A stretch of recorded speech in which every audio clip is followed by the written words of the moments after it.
Hello everybody, this is Crystal with Pampered Chef, and I am joining today to do my Tator Tot Casserole. It's not a Pampered Chef recipe, but it is something that I like to make for my family. So I have a few products here and I've already got the meat started. I am going to show off my favorite product is the food chopper. As you can see, it kind of got a head start.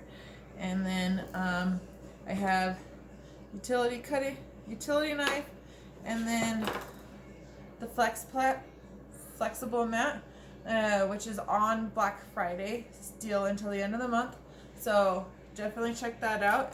I use it practically every night. And then I have the 10 by 14 inch cast iron pan and the medium plastic bowl. And then I'm using the 12-inch non-stick skillet for doing these veggies on. So what I've got here, I'm gonna put you down lower.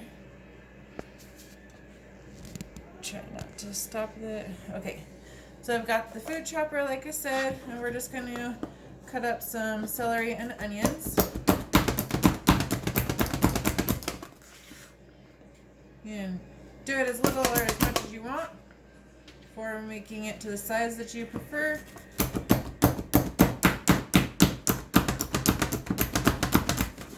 So the way this thing actually works is as you push it, it turns, and so that way it'll cut all the different angles to make your food at the smaller sizes. This is, along with most any other of the products, is left or right-handed. Oh, and then easily comes off. I usually take it off in between to kind of clean it up. And then set this aside.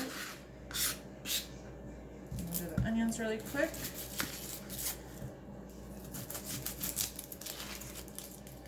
So I don't know if there's any specific tricks for doing the onions, but I have learned that this trick, cutting off the ends, peeling off the outer layer, works best for me. If you have any tricks to share, feel free.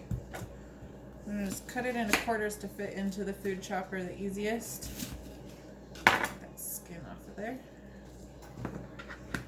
And then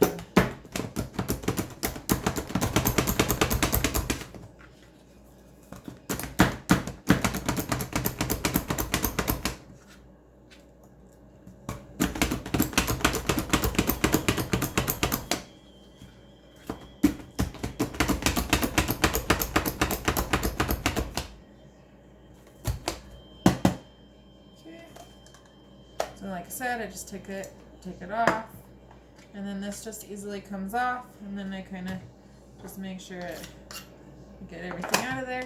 You open it up, put it in the dishwasher on the away from the heating element so it doesn't melt, and other than that, it's good to go. I'm gonna walk over and dump this in my pan.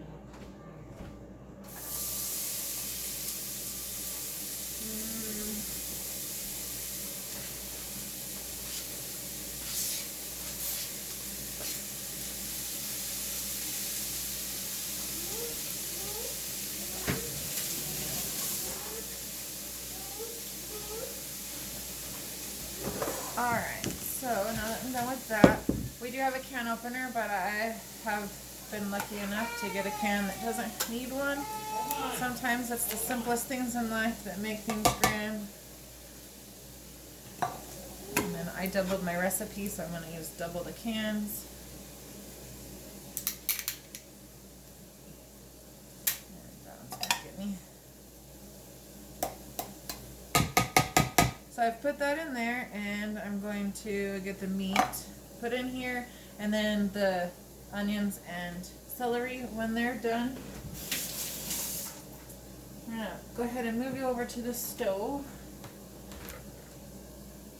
Hopefully as less blurry as possible.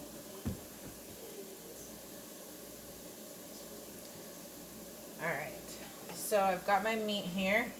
Just right there, and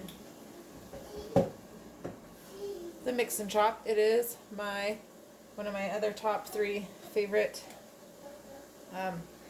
products for Pampered Chef. And I just go along, and I can mix up stir up the meat and get it all broken up into nice pieces. Good for bite size. Helps make things cook even.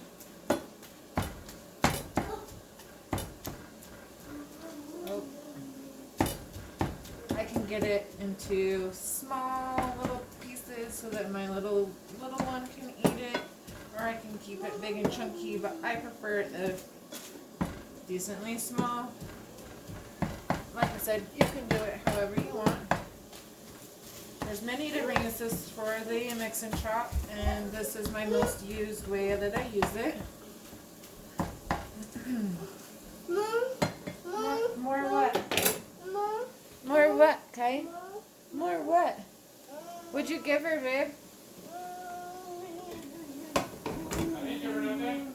Oh, well, she's in the fridge telling me more. She had a pancake and we shared it. Oh, okay. So, because there's a little bit of onion, I'm actually... not that spice. Not that spice. Everything is not that one either. Here we go. I'm going to go ahead and try something new and add the 3 onion seasoning to this recipe. I'm going to go ahead and add it to the meat. Since it's already done, it's starting to go in there. One trick with seasonings is actually if you continue to add seasoning throughout the meal instead of all at the end. But that was a last minute thought. Did you find a clip, Kai?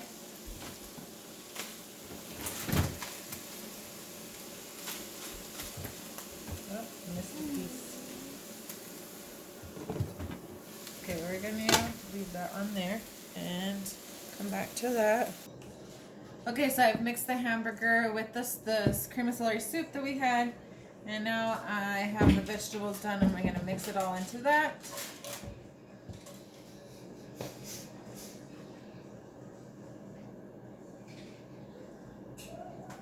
And so nice, it's gonna be easy to clean. I love this pan. And now I'm gonna set this aside. We're gonna use our mix and scraper. Stir it all together. I'm so excited. I've been wanting this meal for like a week now. Just had to wait till I got all the ingredients. Okay, now I'm gonna dump it into the big old pan we got. I doubled the recipe to fit it all.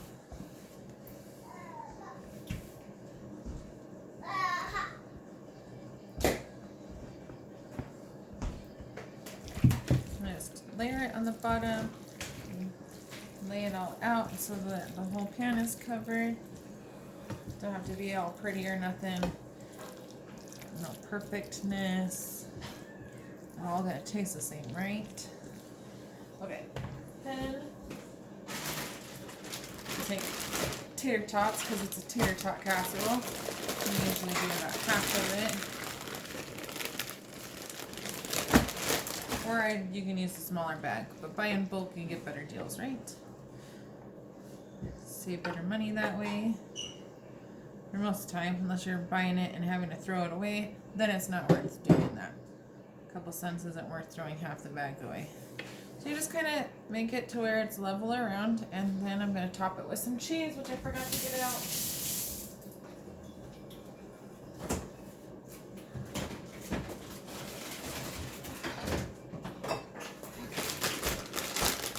So this is where I get in trouble with my calorie counting is I don't measure. So Yeah. You make me fat. says my personal trainer in the background.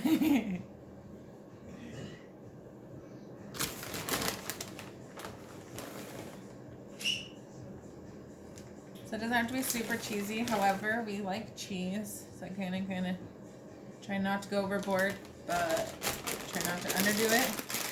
And then I also love this pan because it gives plenty of space for the cheese not to melt and the greases to flood over like some of the older pans, previous pans, because that's like, oh, I don't know. maybe 2.5, 3 inches tall. So it's perfect for that. Let me move it back up. That concludes adding it all together, and now it's gonna bake until the cheese melts, and I'll take it out of the oven and I can post pictures. Hope you enjoy, and maybe hopefully something new. Have a good one. Thanks for joining.